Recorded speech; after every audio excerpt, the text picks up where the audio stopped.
മിമിക്രിക്കാരനിൽ നിന്നും നടനും സംവിധായകനുമായൊക്കെയായി വളർന്ന താരമാണ് നാദിർഷ. ഇന്ന് സിനിമയിലെ വലിയ താരങ്ങളായ ദിലീപ് അടക്കമുള്ള താരങ്ങൾക്കൊപ്പമാണ് നാദിർഷയും കരിയർ തുടങ്ങിയത്.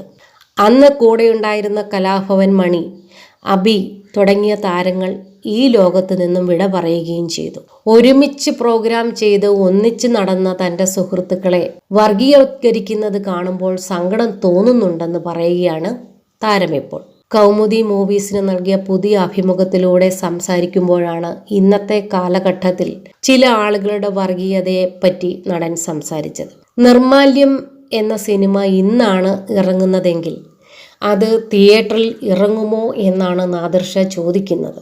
ആ സിനിമയുടെ കഥ അനുസരിച്ചിട്ട് സെൻസർ പോലും കിട്ടില്ല. മാത്രമല്ല സുഹൃത്തുക്കളെ പോലും വർഗീയവത്കരിക്കുന്ന സ്വഭാവമാണ് ഇന്നുള്ളതെന്ന് പറയുകയാണ് താരം.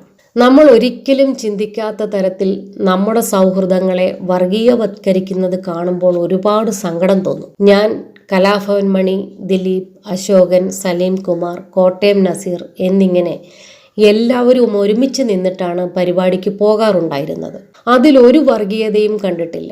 റിമി ടോമിയെ ആദ്യമായി സ്റ്റേജിൽ പരിചയപ്പെടുത്തിയപ്പോഴും കലാഭവൻ മണി ആദ്യമായി വന്നപ്പോഴും ഞങ്ങൾ പരസ്പരം സുഹൃത്തുക്കളായിരുന്നു. മണി പാടുന്നൊരു പാട്ടാണ് അദ്ദേഹം എന്നെക്കൊണ്ടൊരു സിനിമയിൽ പാടിപ്പിച്ചത്.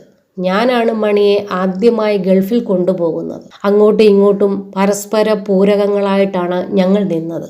പക്ഷേ ഇപ്പോഴത്തെ പ്രശ്നം സുഹൃത്തുക്കൾക്കിടയിലെ കാര്യങ്ങൾ പോലും വർഗീയവത്കരിച്ചിട്ട് ആളുകൾ പറയുന്നത് കാണുമ്പോൾ നമുക്ക് സങ്കടം വരും. ഇതെന്തിനാണെന്ന് ഓർത്ത് വേദനയാണ് തോന്നാറുള്ളതെന്നാണ് നാദിർഷ പറയുന്നത്. ആവശ്യമില്ലാത്ത കാര്യങ്ങൾ വളച്ചൊടിച്ചുകൊണ്ട് വന്ന് വേദന തോന്നിയ ഒരുപാട് അനുഭവങ്ങളുണ്ട്. എല്ലാ മനുഷ്യർക്കും ഉണ്ടാവുന്നത് പോലെ ഞങ്ങൾക്കും ഉണ്ടാകും. സൗഹൃദങ്ങളിൽ നിന്നും സിനിമയിലേക്ക് കാസ്റ്റ് ചെയ്യാറുണ്ടോ എന്ന ചോദ്യത്തിനും നാദിർഷ മറുപടി പറഞ്ഞിരുന്നു. ചില കഥാപാത്രങ്ങൾക്ക് പുതുമ കൊടുക്കുവാൻ വേറെ താരങ്ങളെ നോക്കാറുണ്ട്. അല്ലാതെ പറ്റുന്ന വേറെ ആരെങ്കിലും ഉണ്ടെങ്കിൽ അവർക്ക് കൊടുക്കും. പിന്നെ സൗഹൃദത്തിലുള്ളവരാണെങ്കിൽ ഇതുപോലെയുള്ള നിരവധി കഥാപാത്രങ്ങൾ ചെയ്തവരായിരിക്കും. അവർ വന്നാൽ പിന്നെ വളരെ എളുപ്പമാണ്. നമുക്ക് പിന്നെ വേറെ ഒരു ടെൻഷനുമില്ല.